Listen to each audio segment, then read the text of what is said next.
Good morning, everyone.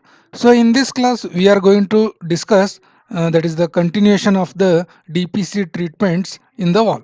So, this type of DPC treatment is called as providing RCC wall and providing RCC slab. Okay, providing RCC slab for the basement and providing RCC wall for the sides of the basement. So, this is what below the ground level. No, let us say ground level is here, let us say ground level is here. Okay, it is called as GL. Okay, now next, what is happening here? Water is coming from the sides and water is coming from the bottom also. So to stop the entry of water from sides and from the bottom, you are providing slabs at the bottom and RCC wall at the sides. So here also wall, here also wall, and here the RCC, this one. Okay, this is called as a DPC treatment for basement by providing RCC wall and RCC slab. These are called as raft walls. These are called as raft walls. Okay, so now how they are doing here? First they are pouring what? Concrete. These are called as concrete material. Here what is written? Foundation concrete. Here is the foundation concrete. Immediately over the foundation concrete, can you see a thick black line? Thick black line is nothing but a DPC layer. Is nothing but a DPC layer. Above the DPC layer, you are providing what? Bricks. Above the DPC layer, you are providing the bricks. What are these bricks? These bricks are flat bricks. These are called as a flat brick course. Above the flat brick, you are providing slab. You are providing the slab. Are you getting? First foundation concrete, second is the DPC layer, third is the flat brick, and above above the top, so you have RCC floor slab. Similarly, from the sides, if you see, you are getting one protective wall outside, which is made up of bricks. Protective wall from the sides, which is made up of brick. Next to that, this continuation of the DPC layer. Next to this, you have continuous DPC layer. That is why it is written continuous groove. Continuous groove. Okay, and we inside that you have, sorry, this is the DPC, no, continuous DPC, and inside that you have RCC wall. Inside that you have RCC wall. So what is they are doing? Foundation concrete, and there is a brick wall, and there is a brick wall from the sides. From the sides there is a brick wall, and above that you have DPC layer throughout the membrane, throughout the wall, throughout the basement. DPC layer. Okay, so which will act as a barrier. So inside that one you are providing slab, inside that one you are providing the RCC wall. So this is provision of RCC wall and slab at the bottom. Okay, in the asphalt tanking you are providing asphalt material, that's all, you are providing the asphalt material. So this is the asphalt tanking, means what? The basement is acting as a tank, and the tank inside material used here is asphalt, that's all. Okay, like that. So here also you have, first there is a foundation concrete, and above that you have a thick line. What is this thick line? Always understand it is a DPC layer. It is a DPC layer, damp proof course membranous material. And above that you have bricks, flat bricks, and you have next floor slab. You have next floor slab, and above that you have flooring material. Above that you have flooring material. So from the sidewise it will see one protective wall which is made up of brick, and this DPC is continuous here also. That is continuous, and inside you have main wall. Inside here you have a main wall. And DPC for flooring, how it is there? DPC for flooring, this is a plinth level, no, this is a plinth level. So there is a wall construction. Wall construction, you are providing the DPC like this. You are providing what? DPC. Below that you have foundation concrete or lean concrete. Above that you have flat bricks. Above that you have flat bricks, and above that you have floor concrete and flooring material. Floor concrete and tiles, like that. So DPC is placed like this. DPC is placed at the plinth level, at the flooring level. Okay, and this is for internal walls. This is for internal walls, like this the wall is there. So here DPC will start from this floor level and made and continuous throughout the thickness of the wall it is made. Okay, this is the like that. So here the next layer will come here like this, cross section of the internal wall. So below there is a lean concrete, there is a DPC, there is a flat brick, above that you have floor, above that you have tiles. Okay, like that it is made. Okay, this is for internal wall. This is the DPC flooring or damp proof flooring. Next topic that we are going to discuss is painting, distempering and whitewashing. Okay, what are paints? Paints are the liquid compositions. These are the liquid compositions of pigments and binders. It will have binders as well as pigments, which when applied to the surface in thin coats, what they will do, the liquid composition having pigment and binders applied in a thin layer, applied in a thin coats, and they will form what, dry, they will get dry to form a solid film. They will form what, solid film, to impart the surface a decorative look, to impart the surface a decorative look and finish. And also it will give the protection to the base material. It will give protection to the base material. What may be the base material?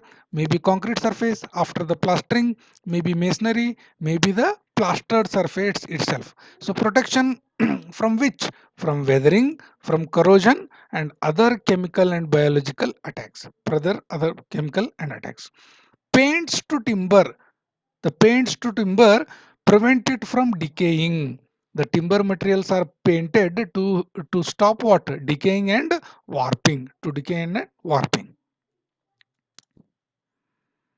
Next is characteristics of an ideal paint. Means what? Good characteristics of a good paint. Very, very important from exam point of view. Paints should be hard and durable surface. Paints should form hard and durable surface. It should give attractive appearance. It should be cheap and readily available. Very important. Okay. It should be applied easily. It can be applied easily. Okay. It should have good spreading quality. It should have good spreading quality, and it should cover maximum area. It should cover maximum area. It should dry in reasonable time. It should dry in reasonable time. It should not show hair cracks on drying. It should not give hair cracks. It should form a uniform color film. It should form a uniform color film. Okay. It should be stable for longer period. It should be stable for longer period. And it should not be affected by atmospheric agencies. It should not be get affected by atmospheric agencies. Okay. These are the characteristics of ideal paint. Next concept, that is what are the constituents? What are the constituents or ingredients? Very important from exam point of view. It consists a base, a vehicle or a carrier, a dryer, a coloring pigment, and a solvent or thinner. These are the five main constituents. What is base? Base is a solid substance in the form of fine powder which is present in a paint. Base is a solid substance which is in the form of fine powder. What are the things can be used? Metallic oxides. What metallic oxides? White lead, red lead, oxide of zinc, oxide of iron, lithophone, aluminum powder. All these things can be used as a base material. Okay, a base is in the paint provide opaque coating means what, it will cover the surface, it will cover the surface, it will not be visible. Okay, that is the purpose of base. Next is vehicle or carrier or binder. So next component in a paint is binder or vehicle or carrier. These are the liquid substance which hold the different ingredients of a paint. This is the liquid substance, okay, which is present in a paint in the form of liquid substantiation.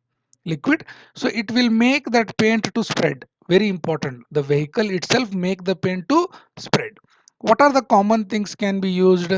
Linseed oil, tug oil, poppy oil, nut oil. All the oils can be used as vehicles, carriers or binders, which will make that one into a spreadable quality. Okay, generally colors in poppy oil are good, colors in poppy oil are good. Okay, so like that. What do you mean by dryers? Dryers make the paint dry, or dryers are usually to accelerate the process of drying. To accelerate the process of drying, paint should not be wet for a longer time. No, so that is why the dryers are used. So how it is using? It will take oxygen from the atmosphere, and it will transfer it to vehicle, and it will transfer it to vehicle, and it will reduce the elasticity. Dryers generally reduce the elasticity. They should not be used in final coat. They should not be used in final coat. Okay. So what are the dryers generally used? Cobalt, lead, manganese. Cobalt, lead, manganese generally used as a dryers. Okay. Sometimes inert fillers can be used. For what reason? Inert fillers generally reduce the cost of the paint and it gives the durability. Gives the durability. These are the dryers and fillers. Next component used in paint, what is that? Coloring pigments. Coloring pigments. You have classification on natural colors, calcined colors, precipitates, lakes. These are the colors. So orches, umbers, lamp black, Indian red, Persian blue, green. Okay. So like this you have different colors. Generally we use metal powders. So powders of aluminium, bronze, copper, zinc. These can be used as powders. To get black color, you use carbon black, bone black, graphite like this. To get blue, what pigment you use? Indigo, Persian blue. To get brown tint, you get umber, raw umber, sienna, like that you are using general material. These are just for additional information. Okay, this is not required additional payment. What do you mean by solvents? Solvents are added. Solvents are added to the paint to make it thin so that it can be applied to larger surface. Very important. Solvents are used to make it to apply for a larger surface. Okay, it is called as a thinner or solvents.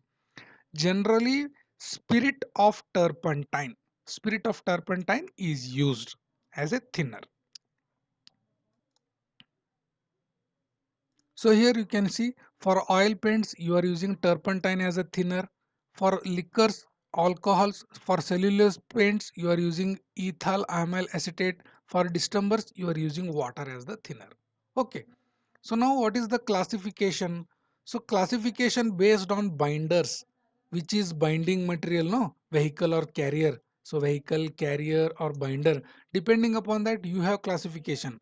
Oil paints, non-oil resins, cellulose paints, water based, miscellaneous paints. Okay, like that it is used. Depending upon the use, how the classification is used, depending upon the ultimate use, such as general purpose, which we call it as primers, undercoats, finishing coats. Alkali resistant paints, these are used in laboratory. Fire resistant paints, these are also used in laboratory or workshop. Fungicidal paints means what? Some cold storage, all those things are there. No, fungicidal paints such as fire resistance, anti condensation paint. So these are depending upon the uses. These are depending upon the uses. Very important. Mixed classification, this is generally used, called for exam, generally appears for exam.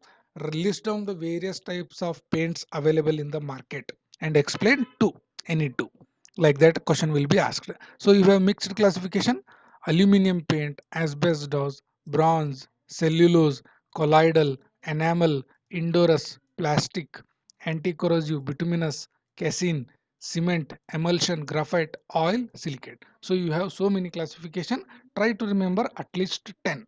Okay. Can you explain any two means what? Aluminum paint. You can explain, no? Just simply you can explain. So it consists what? Aluminum paint consists of finely ground aluminum powder.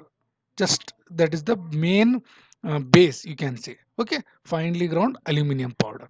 So it is generally a waterproof, highly heat reflective, corrosion resistance. 2 points, it is very sufficient. High electrical resistance, better appearance. Okay, like that you can write 2 more points.